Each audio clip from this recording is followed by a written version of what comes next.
Hello दोस्तों, welcome to money stalkers. तो इस वीडियो के अंदर हम लोग बात करने वाले हैं मल्टीपल स्टॉक्स के बारे में।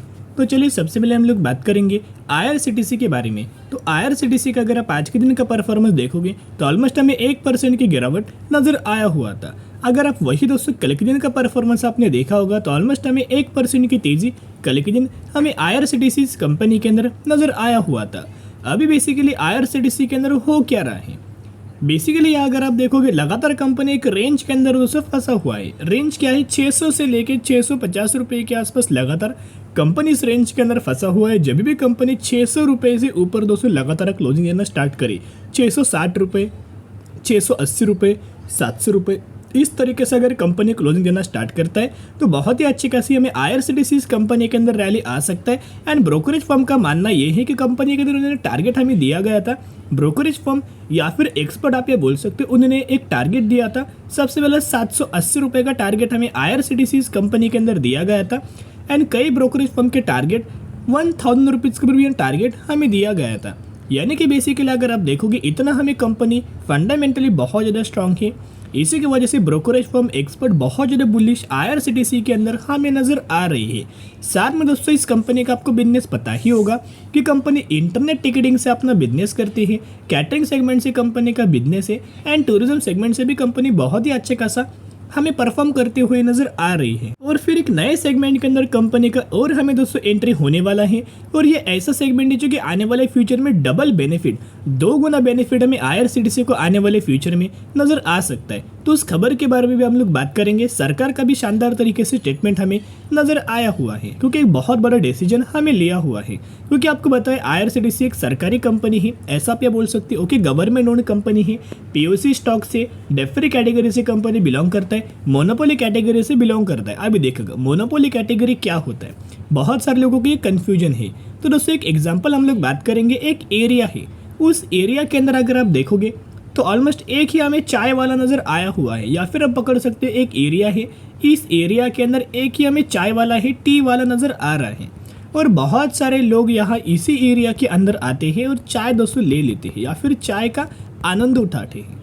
तो जिसके हिसाब से क्या होगा कि कंपनी का बिजनेस बढ़ेगा। कंपनी यानी कि चाय वाला एक ही है, तो जिसके जल्दी बहुत ज़्यादा लैक ऑफ द कस्टमर्स इसके पास अट्रैक्ट होंगे। ये सभी लोग इसी चाय वाले के पास जाएंगे, चाय लेंगे। तो जिसके हिसाब से इस एक ही चाय वाले का बिजनेस बढ़ेगा, यानी कि दूसरा कोई कंपटीशन इसके नज़दीक नज़र नहीं आ रहा। वैसे दोस्तों बेनिफिट क्या होता है, सिमिलर तरीके से बिजनेस हमें IRCTC इस कंपनी का नज़र आ रहा है। IRCTC जो बिजनेस करता है वो दूसरा कोई भी दोस्तों कंपनी बिजनेस नहीं करता। तो जिसकी हिसाब से एक यूनिक बिजनेस कंपनी इन्वॉल्वमेंट है, और यही यूनिक बिजनेस को आप ये बोल सकते हो मोनोपोली बिजनेस। तो हमें आज के दिन गिरावट क्यों नजर आया, क्योंकि आप सभी को पता होगा IRCTC ने अपना डिविडेंड का दोस्तों अनाउंसमेंट किया हुआ था, जिस डिविडेंड का एक स्टेट हमें आज के दिन नजर आया हुआ था। 7 घंटे पहले एक अपडेट हमें नजर आया हुआ है। यही वही अपडेट से कि जो भी कंपनी दोस्तों डिविडेंड अनाउंसमेंट करता है, तो जो कंपनी डिविडेंड अनाउंसमेंट करता है, फॉर एग्जांपल कंपनी ने 5 रुपये का डिविडेंड का अनाउंसमेंट किया हुआ है, 5 रुपीज़ का। तो अगर कंपनी का शेयर प्राइस 100 रुपये के आसपास चल रहा है तो 100 रुपये में से 5 रुपये माइनस हो जाएगा और शेयर प्राइस कंपनी का 95 रुपीज़ के आसपास हमें नज़र आ जाएगा। तो वही सिमिलर तरीके से एडजस्टमेंट, प्राइस एडजस्टमेंट हमें वही कंपनी के अंदर नजर आता है जिस कंपनी का डिविडेंड का एक डेट हमें नजर आ जाता है। तो जिसके हिसाब से IRCTC का डिविडेंड का आज के दिन हमें एक डेट था, इसी की वजह से वो price adjustment dividend regarding share price के अंदर नजर आ चुका है। चलिए अभी हम बात करेंगे अपडेट्स के बारे में। बहुत ज़्यादा पॉजिटिव अपडेट से बहुत ही शानदार तरीके से बेनिफिट हमें IRCTC इस कंपनी को नजर आ सकते हैं। तो अपडेट दोस्तों आप यहाँ देख सकते हो, IRCTC initiates process to apply for payment aggregator licence. यानी कि IRCTC क्या करने वाला है, पेमेंट सेगमेंट के अंदर अच्छे खासा बिजनेस अपना रन करने वाला है, और ये हमें अच्छे खासे बेसिस के ऊपर केस फाइल करते हुए नजर आया हुआ है RBI को। यानी कि कंप्लीट न्यूज़ के अंदर भी अगर आप देखोगे सिमिलर तरीके से मेंशन हमें बिजनेस किया गया है। IRCTC the Indian Railway Catering and Tourism Company has initiated the process of applying for a payment aggregator licence with the RBI Reserve Bank of India. तो इन्होंने अच्छे खासे बेसिस के ऊपर अप्लाई हमें किया हुआ है। अगर RBI इसे अच्छे खासे अप्रूव करता है तो फिर ये कंपनी अच्छे खासे बिजनेस रन करने के लिए स्टार्ट हो जाएगा। और जैसे कि आपको बताएं, अभी पेमेंट एग्रीगेटर लाइसेंस, अभी ये होता क्या है, आपने सुना होगा मार्केट के अंदर GPay है, फ़ोनपे है या फिर भारत पे है। तो आप बहुत ही आसानी से पेमेंट उससे कर पाते हो।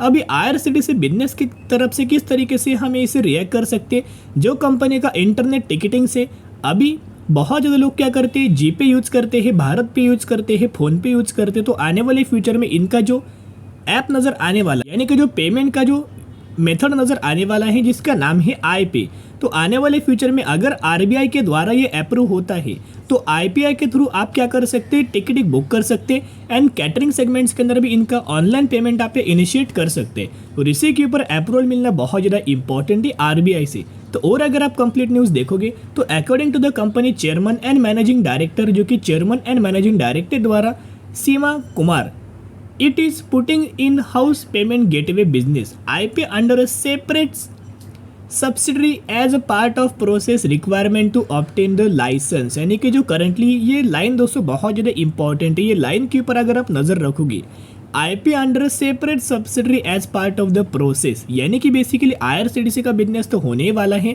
साथ में सब्सिडरीज कंपनीज को भी रन करने वाला है जिसका नाम है iPay, यानी कि जो पेमेंट गेटवे होने वाला है उसके ऊपर भी दोस्तों रन हमें होने वाला है।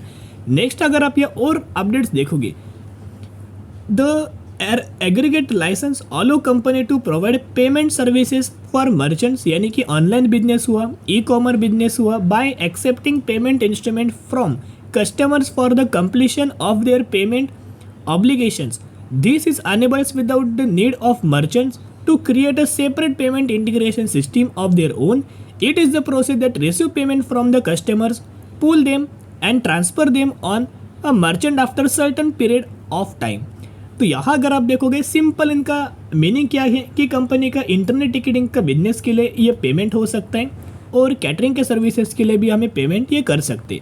तो इसके हिसाब से अगर दोस्तों RBI के थ्रू अगर ये अच्छी खासा अप्लाई नज़र आता है, अप्रूवर नज़र आता है, तो बहुत बड़ा धमाका हमें IRCTC कंपनी को नज़र आ सकता है। कहीं ना कहीं करंटली अगर आप देखोगे, अगर आप ट्रेन टिकट बुक करते हो ऑनलाइन के माध्यम से, ऑनलाइन के मोड से, तो जीपे आप यूज़ करते होंगे, फ़ोन पे यूज़ करते होंगे, भारत पे यूज़ करते होंगे, तो टिकट इशू होता है IRCTC को। लेकिन पेमेंट मेथड क्या है, ये 3 मेथड से। लेकिन अगर IRCTC का खुद एक सेपरेट कंपनी अगर होगा, सब्सिडरी कंपनी iPay के नाम से, तो जो भी रेवेन्यूज होगा ये भी कंपनी को बेनिफिट होगा और IRCTC को बेनिफिट होगा। और अगर IRCTC का ये सब्सिडरी कंपनी होगा तो दोनों का बेनिफिट हमें एक ही कंपनी के अंदर नजर आएगा। जो करंटली एक बेनिफिट है वो आने वाले 2 गुना बेनिफिट नजर आ सकता है। जितना आपको गिरावट नजर आए उतना आप बाय ऑन स्ट्रेटेजी अप्लाई करके IRCTC जैसे फंडामेंटल स्ट्रॉन्ग कंपनी को लंबे समय के लिए होल्ड करना। तो चलिए अभी हम बात करेंगे, एक कंपनी डिविडेंड का बेनिफिट देने वाली है, 1570% का डिविडेंड का बेनिफिट आपको मिलने वाला है। इसके हिसाब से 150 पर शेयर का डिविडेंड का आपको बेनिफिट मिलने वाला है, जिसका एक्स डेट 21 अगस्त नजर आ रहा है।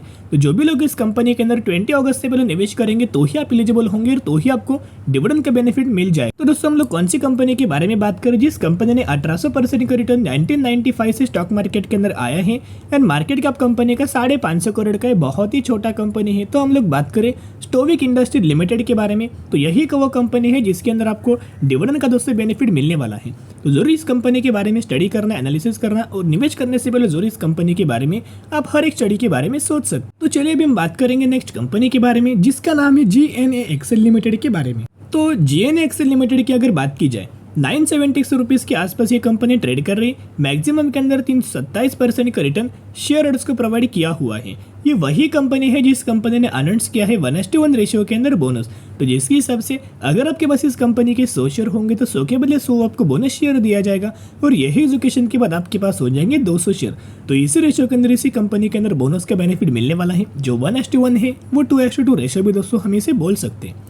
तो निवेश करने से पहले स्टडी करना, एनालिसिस करना, उसके बाद निवेश करने की कोशिश कर सकते हो। तो चलो दोस्तों आज के लिए इतना ही। अगर आपको इस तरीके से वीडियो अगर आपको पसंद आते होंगे तो जरूर वीडियो को लाइक एंड चैनल को सब्सक्राइब कर सकते हैं। फिर मिलेंगे, बाय।